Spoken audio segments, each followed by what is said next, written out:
Hello again! Time to continue with these new weapons and the PK-PSD9 SMG. First though, a funny thing about the links that I didn't mention yesterday, we all knew it looked and felt exactly like the COD Ghost's Honey Badger, but if you didn't know, it is actually the exact same, stat-wise, as I was enlightened. Everything including the damage, range, fire rate, all the reload timings down to the millisecond, center speed, it is a straight-up copy-paste of that weapon from Ghosts into MWR. The only thing different is that it doesn't come with that integrated suppressor, and if you apply the suppressor attachment, as I went over, it does decrease your range quite a bit. I'm glad there's no opportunity for two attachments, but I would have been okay with it if the suppressor didn't decrease the range on this weapon, like the MAC-10 and Magnum. So depending on how you feel about MWR right now and all these weapons being spammed into it, you either think that it's cool to play with an old gun, or that this is a super lazy move to just toss that gun into this game like that. So I'm mad at myself, I missed that detail. I've actually checked for that before, like when they added the Rangers, I checked the Modern Warfare 2 Ranger stats to see how they compared, but they were built completely differently, so I didn't check this time, and I missed out on a pretty cool tidbit of knowledge. Well, okay, I can't catch everything. Now let's take a look at the stats of this 3-round burst SMG, the PK-PSD9. That's quite the name for what it is, pretty much a converted extended mag Prokolot. I knew it looked exactly like the Prokolot in that first weapon unlocking video, and I didn't even say anything about it, kicking myself over that too. Here's the super secret draw animation if you equip it as an overkill secondary, or when you pick it up off the ground. Very fancy.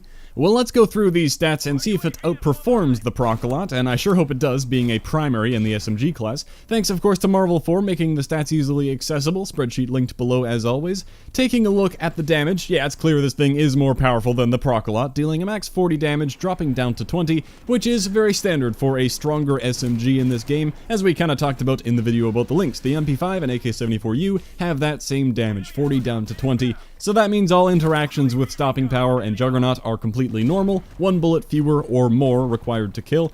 Now the base damage may be the same, but the range is a bit shorter than the other SMGs. It starts dropping off at 500 units, about 2 shipment containers to visualize, out to 1000 units, or 4 containers, totally the best metric, I know, but that range is a bit shorter than the standard SMG, being 750 to 1000. It's also worth noting that it has the same weak headshot multiplier as the Prokolot, being only 1.1, not very helpful at all, unlike the 1.4 on every other SMG.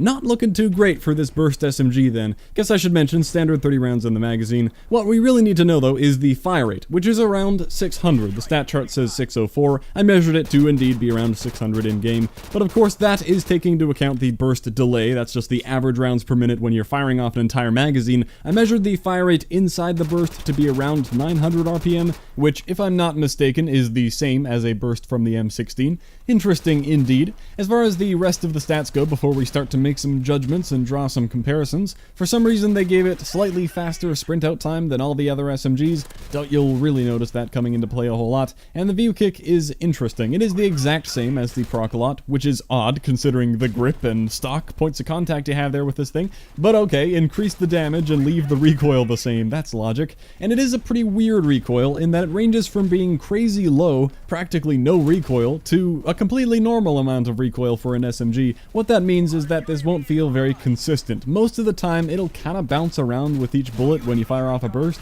but sometimes you'll get a burst that seems to have not affected the weapon at all, like it just turns into a laser for that one burst. So that's an odd property for the weapon to have. Doesn't have a huge impact on how it performs though. So how does it perform? Well, I certainly don't see it as the M16 of the SMG class. It is not too bad. It is usable. I know it seems like that's what I have to say about most of these weapons. Like, it's decent, but not great. I'm not a huge fan of the PSD9. Really, the only advantage I think it has over the other SMGs is the up-close time to kill if you connect 2 out of your 3 shots with stopping power equipped, because you're firing at around 900 RPM. That will result in the quickest time to kill possible in the SMG category by some fraction of a second, because the things that fire faster than that deal less damage. If you're taking stopping power out of the equation completely though, you can still connect with all 3 shots at a close-ish range and get a pretty quick kill, but then you're actually killing slower than the first 5 bullets of the Fang, and a barrel-stuffing Scorpion 2-shot kill if you want to count that. And if you include headshots, then basically every other SMG has the ability to kill faster because they have that 1.4 times multiplier.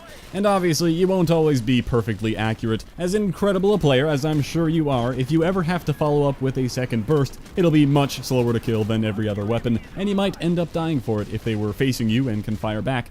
But that's how all burst weapons are really, so why is the M16 so overpowered, and this thing, not so much. They both have 40 max damage. Well, what makes the M16 so good is the incredible range, able to stopping power 2-shot kill people super far away, and 3-shot people out to infinity because it never drops below 30 base damage. SMGs have a bunch of properties that make them all about mobility, getting in people's faces and often hip firing, and while the hip spread of this thing is the same as all the other SMGs, and not bad at all, a 3-round burst weapon isn't very good at spraying, obviously, when there are plenty of other high base damage or high fire rate SMGs in the game excellent at spraying, like the MP5 and P90, and with the not so hot range on the PSD9 combined with the fact that it drops down to 20 damage, it certainly doesn't excel at long range either. Even with stopping power, it'll be impossible to get a 1-burst kill when the damage gets that low.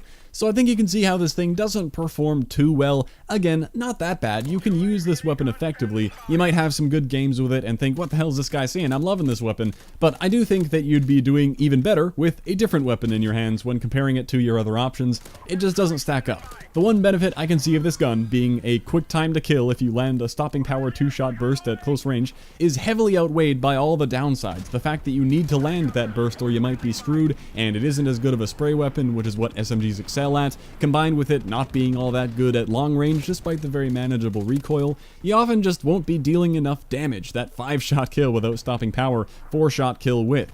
So this is another weapon that is okay, might be fun to mess around with if you've got plenty of credits and parts lying around, but it doesn't give you an advantage in my opinion, which is a good thing to see in these DLC weapons. Usable, but not objectively better.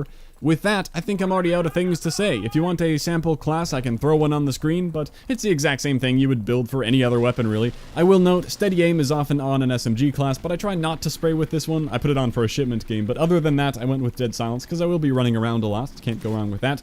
You could also throw Marathon and a Smoke on there for a more objective-oriented class, but there you have it. Simple and easy. Whenever there isn't a cool hidden mechanic for me to break down in the stats like that 35 damage thing or special body multipliers or suppressors that don't affect range, I feel like I've let you down. There's nothing cool going on here.